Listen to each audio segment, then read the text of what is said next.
Bon, monsieur le druide, c'est bien beau tout ça. Là, on est parti réellement dans les très très hautes sphères. Mais si on essayait de redescendre un petit peu, peut-être pas complètement sur Terre, on s'arrête déjà par le passage pour la première fois d'un objet qui passe très près de la planète et qui est venu d'ailleurs, et également un autre événement marquant qui est pour la première fois un pape ne part pas totalement mort, mais décide d'arrêter parce qu'il pense qu'il ne peut pas assumer sa charge. Je pense que c'est quand même un événement assez important parce que ça ne s'est jamais fait, tout simplement. Bon, déjà, vous m'avancez beaucoup dans mon travail, parce que vous me parlez d'une espèce de comète qui serait arrivée dans l'Oural, là, et puis comme le ciel lui serait tombé sur la tête, comme disaient les Gaulois.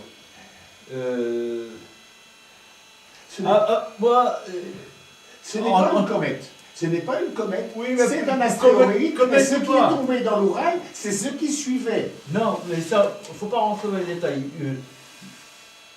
Sur le druide, le sage, il doit régler les problèmes du moment, puis trouver une solution existentielle. Bon, là, on a effectivement une intervention extraordinaire. Qui n'a pas de solution. Qui vient interférer dans notre quotidien. Alors, on a beau être savant, avoir des connaissances sur les mythes originels, maintenant que tu nous rien ne pourra jamais arrêter ce corps. Je vais vous donner l'avis du sage. Quand on parle d'extraterrestres ou d'objets non identifiés, là, ce qu'on appelle les ovnis, ben, moi, tout simplement, je peux dire que s'il y avait des extraterrestres, s'ils voulaient vraiment nous coloniser ou nous envahir, avec leur niveau de technologie, puisqu'ils ont pu venir jusqu'ici, ils auraient vite fait. Donc, moi, pour l'instant, je reste terre à terre et je reste sceptique quant aux extraterrestres. Je ne m'en préoccupe pas, je fais que constater. Là, dernièrement, on nous montre qu'il y avait un immense trou dans un lac. Ils n'ont pas trouvé aucun objet. Moi, qui suis terre à terre, je peux vous dire qu'à la vitesse où avait cet astéroïde, eh ben, il est peut-être sous 50 mètres de glaise et puis ils ne vont pas le trouver tout de suite. Ça, c'est mon avis de terrien. Maintenant, vous me parlez aussi du pape, là, parce que oui, absolument. On parlait du pape. Alors, il a démissionné, c'est quand même un fait qui est extraordinaire, et ça m'interpelle au plus haut niveau, parce que le titre de mon ouvrage, là, il s'appelle D'Alésia au christianisme. C'est pour ça. Et c'est la première fois qu'on voit ça, peut-être au Moyen-Âge ça aurait pu arriver, mais là, il y a quelque chose de phénoménal. On verra si on aura un nouveau pape, je pense que oui, mais ce pape-là, il a quand même marqué, il aura quand même marqué son, je ne sais pas si on appelle ça un ministère, son passage, par cette démission. Absolument. Alors là, on peut dire qu'il y a quand même un passage, et là, on pourra dire qu'il va y avoir une renaissance, c'est certain. Parce qu'il a certainement voulu marquer par cet événement choc, il a surpris tout le monde, et je pense qu'il a envie une redistribution des cartes. Bon, c'est pas dans la doctrine de l'Église, je sais, mais lui, il a profité de cet instant pour pouvoir tirer sa révérence, mais qui est en vérité une véritable ouverture. Oui, l'honnêteté de dire, écoutez, voilà, je n'ai plus la force, ça ne sert à rien, donc il est préférable que je dise, c'est pas la peine que j'attende la mort qui viendra, c'est sûr, mais entre-temps, qu'est-ce que je vais amener à l'Église dans la mesure où je suis conscient que je suis diminué. Donc, en effet, il y a un moment, je pense que c'est courageux de dire que je jette l'éponge. Oui, mais ça c'est votre raisonnement de citoyen. Oui. Eux, ils sont, ces grands prélats, ils sont dans une autre logique. Hein, et on ne s'arrête pas comme ça parce qu'on n'a pas les capacités. En réalité, normalement, si la doctrine de l'Église elle était correcte, à la limite, on n'a pas besoin d'un pape ni d'un monarque. Il est là juste représentatif. Bon, j'insiste là-dessus, c'est parce que justement, dans le tout discours qu'on a eu précédemment, j'ai parlé des origines de la justice, de notre civilisation. Oui. Et j'ai dit également que l'Église avait repris cet ancien culte du soleil. Bien sûr. Et c'est les Romains, d'ailleurs, qui, au bout d'un moment donné, ils ont compris cette logique religieuse, et au lieu de la combattre, eh ben, ils l'ont adoptée pour eux. Alors, ils ont repris le culte du soleil, et ils ont élaboré au concile de Nicée, en l'an 400 et quelques, c'est l'empereur Constantin, qui a décrété que la religion chrétienne serait la religion officielle romaine. Et on en est toujours là. La religion chrétienne est une religion scientifique d'État. Scientifique? Oui, parce qu'elle est dans une logique immuable. En terminant par le Christ ressuscité, on ne peut rien faire de mieux. Si on recherche dans la logique, par exemple, même avec la croix, la logique de la croix, c'est la verticalité et l'horizontalité. Si vous voulez, la verticalité, c'est la liaison directe avec le divin. La terre et le ciel. Le divin. Et l'horizontalité, c'est la communication sur terre entre nous les humains. Alors la croix, c'est à la fois le divin et l'humain. Et la résurrection, le Christ qui ressuscite à 33 ans, c'est dans cette logique de perfection, si vous voulez. À l'âge de 33 ans, c'est dans l'état physique le meilleur, et c'est pour symboliser qu'on ressuscitera dans la perfection. Maintenant, il faut savoir si c'est vraiment un moyen, un artefact, un artifice plutôt, ou si c'est une vérité. Eux, ils ont décrété que c'était une vérité parce que c'était beaucoup plus politique, beaucoup plus doctrinal. Celui qui discute cherche à désobéir. C'est ça une doctrine. Et à partir de là, il ne faut pas condamner une doctrine en disant tiens, c'est arbitraire. Parce qu'au final, c'est quand même ça qui nous a apporté notre civilisation. On ne peut pas le nier. Parce que si on donne chacun la démocratie, c'est une chose. Mais si la démocratie n'a pas de règles, elle ne peut plus opérer. Tout à l'heure, je vous ai parlé du mot monde et démon. Pourquoi le mot démocratie, démocratie, c'est le même? Parce que si le gouvernement est uniquement commandé par des humains, c'est ça la démocratie. La démocratie, c'est le peuple, mais il faut qu'il se réfère à la justice.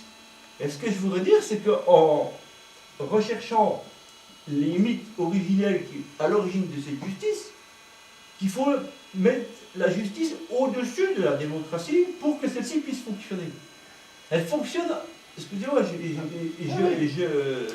continue sur le balancer, je suis pas doctrinal, je suis pour une logique consubstantielle. C'est dur à comprendre. Consubstantielle, c'est-à-dire qu'il faut à la fois une vérité divine, une vérité démocratique, et puis une vérité sociale. Et c'est ces trois-là qui forment la vérité. C'est comme ça que la lumière apparaît. Mais il faut ces trois pouvoirs. Et c'est symbolisé dans le Père, le Fils et le Saint-Esprit du christianisme. Oui. Parce que Churchill avait un autre mot pour la démocratie. Il a dit que c'était le meilleur parmi le pire des systèmes, c'est ça ou le contraire? Je ne sais plus. Oui, il a dit la démocratie n'est pas parfaite, on n'a rien inventé. Voilà, c'est ça. Voilà, oui. Je crois que c'est ça. Voilà, c'est exactement. Et pourtant, il s'en tire par une pirouette. Mais des fois, il faut s'en tirer par une pirouette. Le pape, ou le roi, ou le sage, hein, pour prendre cette trinité, il doit prendre une décision. Alors à un moment donné, on doit dire, et c'est comme ça, puis c'est le meilleur moyen d'avancer.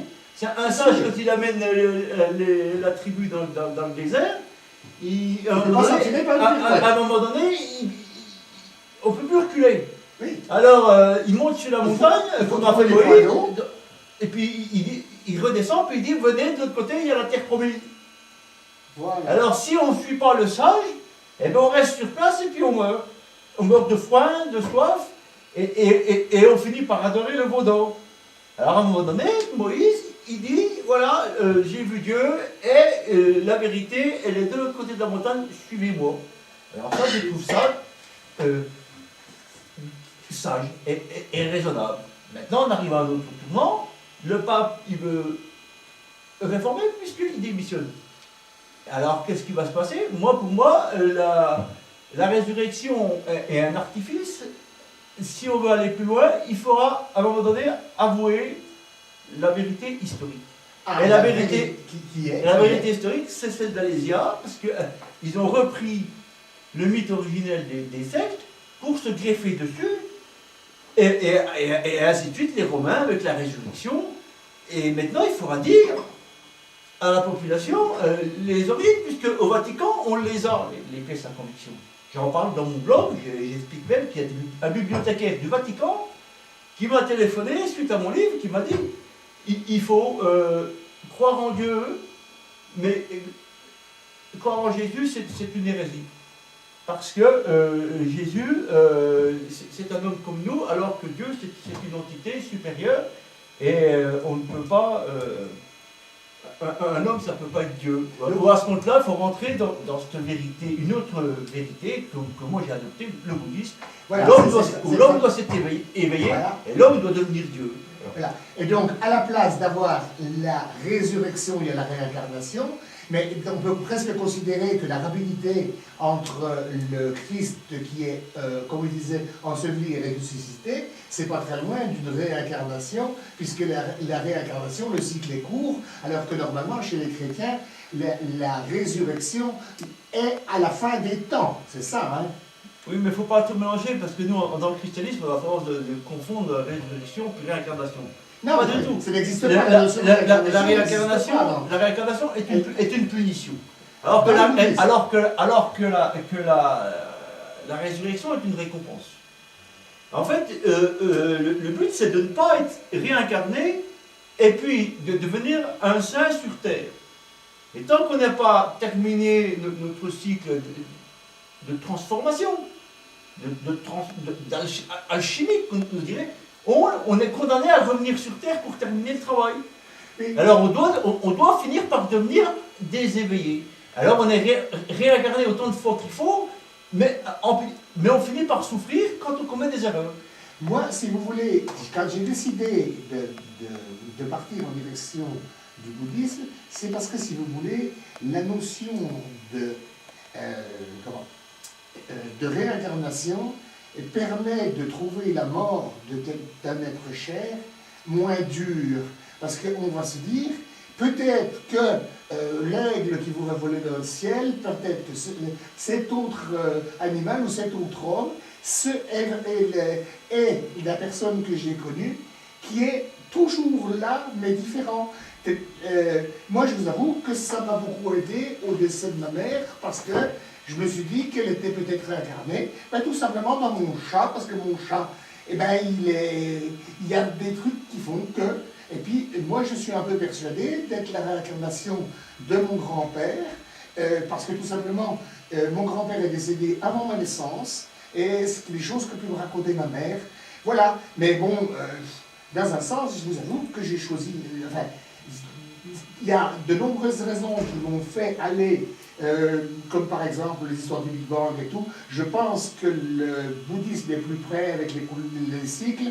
Bon, enfin bref, c'est un vaste domaine, puisque je suis aussi passionné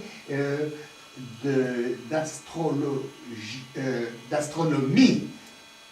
Écoutez, si j'ai fait un livre et j'essaye de faire un documentaire vidéo là, ou un blog, c'est justement pour essayer d'aider mes contemporains. Moi, j'ai fait mon aventure personnelle. Maintenant, je pense que le mythe originel que j'ai écrit, il peut éclairer pas mal d'existences. C'est pour ça que j'ai décidé de m'engager de plus en plus, parce que vraiment, j'ai fait des découvertes qui étaient phénoménales. Alors voilà, maintenant, si on le fait de vouloir être réincarné en chat, j'ai une amie qui veut être réincarnée en albatros. Voilà. Bien sûr, c'est une image qui est très belle, l'albatros. D'ailleurs, à l'opposé, par exemple, de l'ours barbare, des cavernes, eh ben, pourquoi qu'on ne deviendrait pas un albatros?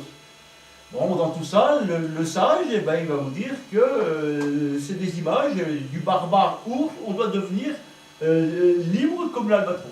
Voilà, par exemple, moi, suite au décès de Steve Jobs, qui est un bouddhiste, moi je l'ai imaginé réincarné en American Eagle, à cause de son regard perçant et tout ça, de l'avoir vu, pour moi, je me dis, pourquoi pas. Oui, alors attendez, là où... Donc on a fait le tour de toute Oui, façon. je crois que c'était, on va peut-être arrêter, on va peut-être jeter l'éponge ici, voilà. Parce qu'on va s'ensevelir. Qu'est-ce qu'il en pense, notre photographe? Et bien voilà, en conclusion, je voudrais juste dire que on a le sens des réalités. Je pourrais en dire beaucoup plus, parce que pour moi, réalité, ça vient de deux consonnes, de deux syllabes, al, la matière, al, le ciel et la matière. Alors, tout ça, tous les mots ont un sens. Alors ça, c'est ce que j'essaie d'expliquer dans mon oui, livre. enfin bon, je pense que tu veux... Oui, bon, c'est pas un problème. On peut reprendre un petit mot pour le... Voilà, je pense qu'on va arrêter là, et puis oui, moi, c'est ça. Le monde il est en marche, mais on peut le saisir à tout moment, il y a un fil Ariane, un fil conducteur. Voilà. Bon, c'est sûr que peut-être la personne qui nous regarde dit peut-être que c'est un peu... ça peut paraître un peu confus, difficile à suivre, c'est certain, mais bon. Non, c'est pas... On ne peut pas être plus clair. Oui. C'est les hommes qui compliquent. Il n'y a jamais de situation désespérée ou compliquée, c'est les hommes qui compliquent tout. Ça, c'est exact. Le soleil, il éclaire le monde, donc c'est une vérité qui éclaire le monde. Il faut la rechercher, au lieu de douter en permanence. Il faut rechercher la foi, la vérité. Pas essayer de dire qu'on ne la trouvera jamais, parce qu'on n'avance pas. Il faut trouver la meilleure des vérités, en sachant qu'il y en a une. Il faut être optimiste et être croyant. Voilà. Comme le pari de Pascal. On veut jouer en sachant qu'on va gagner et en croyant qu'on va perdre. Mais une petite question. Vous n'avez pas de temps en temps l'impression que les gens vous considèrent comme un mythomane? Moi, c'est mon problème. Des fois, je parle avec des gens et puis réellement, ils me prennent pour un fou, ils me prennent pour un mythomane. Et je trouve ça quand même assez spécial. Vous savez, moi je dis rien ne vaut la preuve manifeste. Qui on est, d'où on vient, c'est une chose. Mais ce qu'il faut, c'est ce qu'on est à l'heure actuelle. Et puis si vraiment il y a une question existentielle et puis qu'on apporte la réponse, je crois qu'ils arrêtent de nous prendre pour des rêveurs. Bon, on reste modeste, on ne prétend pas absolument apporter la réponse, mais essayez d'apporter. Si, moi je m'inscris en fond là-dessus. Je pense être dans la vérité. Et puis si jusqu'à maintenant personne n'a pu démontrer le contraire. Étant quand même un scientifique, j'ai toujours par définition le doute qui est obligatoire dans toute démarche scientifique. On ne doit jamais considérer que tout est acquis, puisqu'il est arrivé à une époque où on a dit on a tout compris, sauf, et à ce moment-là, toute la maison est tombée par terre. Moi je parle d'une vérité globale, la vérité du mystère. Ouais. Quand on dit je pense donc je suis, je ne peux pas me tromper. Hein? Et voilà, je parle de cette vérité-là. Après, dans les détails, c'est aux scientifiques de nous apporter les éléments.